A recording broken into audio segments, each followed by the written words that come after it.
What is going on, guys? Jason Burke here, Styles Clash for Life, coming at you on YouTube, and today I've got some football focus. The Pittsburgh Steelers continue to make quality signings in free agency, remaining one of the busiest teams in free agency this year, and probably having one of their most active and competitive free agencies in a long time. They have now just added two more guys, one of which is an automatic day one starter, and one of which is going to be in the rotation to play consistently this coming season. Pittsburgh goes and fills two major holes with big upgrades, getting two of the best names at their position left in free agency, closing out the best first week of free agency Pittsburgh has had in quite a long time. Omar Khan, the con man, not the cook man. I'm hungry. I'm thinking about dinner.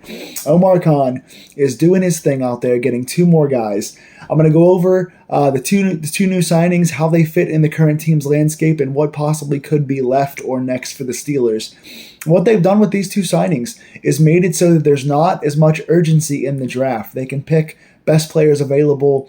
They can take what's out there instead of having to pick a certain kind of player or a certain position. You can fill the needs at all the positions as they come up. You don't have to trade up as much. You don't have to have urgency. You still got to fill some holes. You got a couple gaps in there, but Pittsburgh is eliminating major needs right away. Number one is my favorite signing of all of free agency. As much as I love Pittman and Dean, as good as Pittsburgh has done with Rico Dowdle, we signed my favorite guy, my number one free agency target that I wanted this whole time. It took us a while to get there. It took us until Friday or Saturday night, actually. But Jaquan Brisker is coming back home. The former Penn State safety is now playing safety for the Pittsburgh Steelers.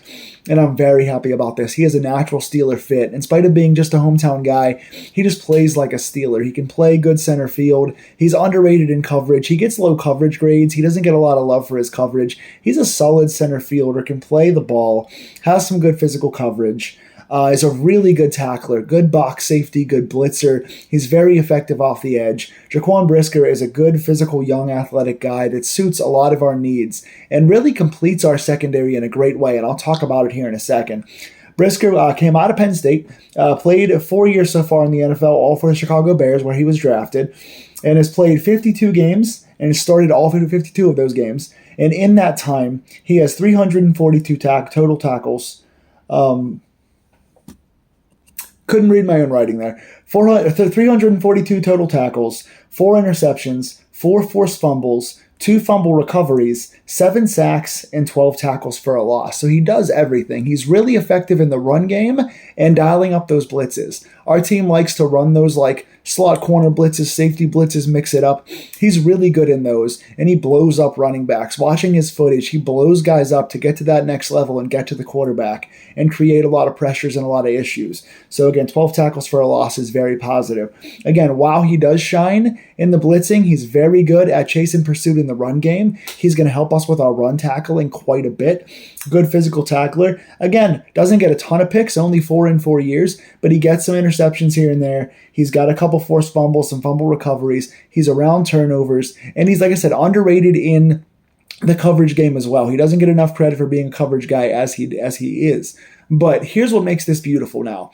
Signing a day one solid safety makes us now push Jalen Ramsey down to slot corner. So now you've got all 5 spots covered by big physical guys that are in their best positions. You've got JPJ on the outside as a physical man corner. You signed Jamel Dean now on the other side as a big physical man corner coming off his best season. Now you've got two big physical inside guys. Deshaun Elliott is back from injury at safety. Jaquan Brisker now right into his natural spot at safety. Now you've got those 4 guys settled. So you take Jalen Ramsey, who played safety last year, move him back down to slot corner. Now he's in his best possible spot at slot corner, where he feels most natural at this age and this stage in his career. He's another guy that belongs right in that slot corner spot, big physical man. So you're looking at the situation now. You can also now rely on Darnell Savage to be a backup safety. Sebastian Castro is a backup safety. You're looking at Asante Samuel, who we just re-signed as a backup outside corner. So now you've got a really good full room of guys that are playing in their best spots. JPJ and Dean on the outside, Jalen Ramsey on the inside as slot. you got Brisker and you got Elliott, and you got your backups all signed as well, veteran backups that can make plays. So you've got the best secondary I think Pittsburgh has seen since Troy Polamalu and company. I think this is the best secondary in a decade. I love where these guys are at. Now, are they all going to gel? Are they all going to stay healthy? Are the backups going to wind up getting usurped by somebody else? I don't know. Those are questions we're not going to know until they start playing together and start getting the defensive coordinator in there to put the system in, make sure he's utilizing all the guys right. There's still questions. But as far as getting the best possible talent that fits the system that we have here in place, and that should mesh together with their play style, I think Pittsburgh is in a very good place adding Jaquan Brisker here and getting a much better value on Brisker than what we expected. I think it's only a one-year deal, might be a couple, but I think it was only one.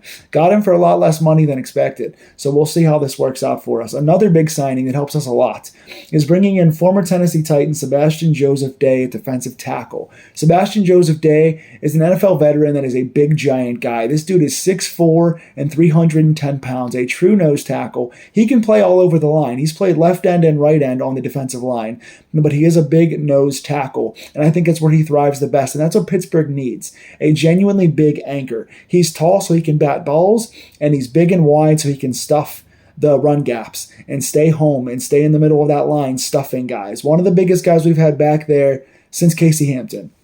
The dude's got a motor, got an underrated motor for a guy that size. And again, he's got flexibility, so if guys get hurt or if he has to move around, he can play all three spots. But I want to see him rotating in as a true nose tackle and be able to push Keanu Benton to the defensive end side. Now you've got a rotation of guys that can move around the line. Cam got extended, so Cam Hayward's here for another year. And you also now have Derek Harmon, who I think thrives best on the outside but can play inside, and I want to see what he can do there. Benton's been playing on the inside okay, but he's much better on the outside. You've got those three guys. You've got Y.A. Black, who was drafted last year and had a good rookie season, and now you've got veteran Sebastian Joseph Day. Joseph Day has played 7 seasons and played on 4 teams in those 7 seasons. One was a split team because he was injured and didn't get to play much, but 7 seasons, 4 teams total. He's got, in that 7 seasons, 105 games played with 90 starts.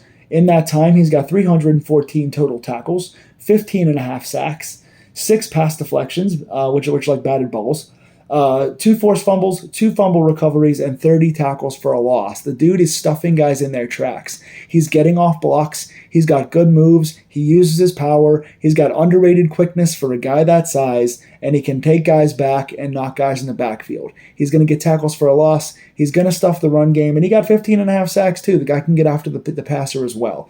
So what we've done here is gotten short tacklers, physical guys that can get tackles for a loss, guys that can bat balls, guys that are around turnovers. I love this fit a lot. It really helps us on the D-line and in the entire secondary. So Pittsburgh is taking a lot of things off the board. We needed another corner in the draft. We still do. We're still going to draft somebody, but it's no longer a day one necessity. We're going to draft another safety for the future. With Brisker here, we don't need one right away. We even have Savage for a backup. We don't need one on day one. We need at least one more person on the D-line as a rookie. We're still going to get one, but we have our 3 starters. Cam is back, Benton and Harmon, Y.A. Black, and now Day. We have 5 guys in the rotation that can play all around the line, so you don't need a guy to come in and play on day one. We're eliminating needs, and that's great. The negative to this video is we did lose 2 more Steelers that are now elsewhere.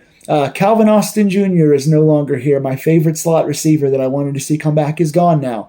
He went and got I think it was a 1 year? I think it was a 1 year, $6 million deal. Something like that. Calvin Austin's going to the Giants, and I want to see him thrive in the slot. He's playing alongside Malik Neighbors and Darius Slayton, so he's got a chance to play in the slot with young guys like Cam Scatterbo and Jackson Dart throwing him the ball. So I'm excited to see what Calvin Austin does. The other guy is Connor Hayward. Cam's brother is no longer here. The brother connection is gone. Connor Hayward is now on the Raiders as a fullback / tight end, and he said he thinks they're going to use him to his best ability for the Raiders. So once a Steeler, always a Steeler in that sense. I'm cheering for those 2 guys. I've always been a big fan of Connor and Calvin, so I'm cheering for those guys in the future. It does open up our 3rd tight end spot. We can draft a 3rd tight end if we want to, behind Darnell and Pat. It gets those guys more targets, and it gives us an opening at the 3rd wide receiver spot. Behind DK and Pittman. So that means, is Roman Wilson going to come in and be the slot guy like he could? If he plays with Rodgers, I don't think he's going to play as much. That opens us up to getting a guy in the draft this year, be it a Denzel Boston or opening us up because we need a slot guy, could be a Casey Concepcion or someone like that, a Ted Hurst, someone like that. So Pittsburgh has now opened up their wide receiver options with this as well. So Pittsburgh loses two of their old favorites, but does sign a starting safety and a starting/rotational defensive tackle. What do you guys think of those signings? Tell me in the comments down below.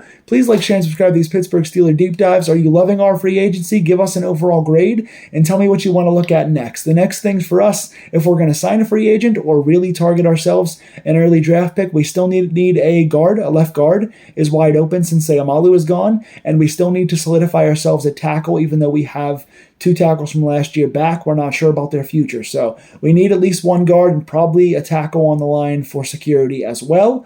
And obviously the quarterback situation. Aaron Rodgers is not officially back yet, but he is the number one obvious choice, it looks like. He seems like he is probably going to come back, but we don't know for sure. So quarterback is still on the market for us. Tell me in the comments below what you want to see in the future, and I'll bring you guys more Steeler videos as soon as they come in. Take care.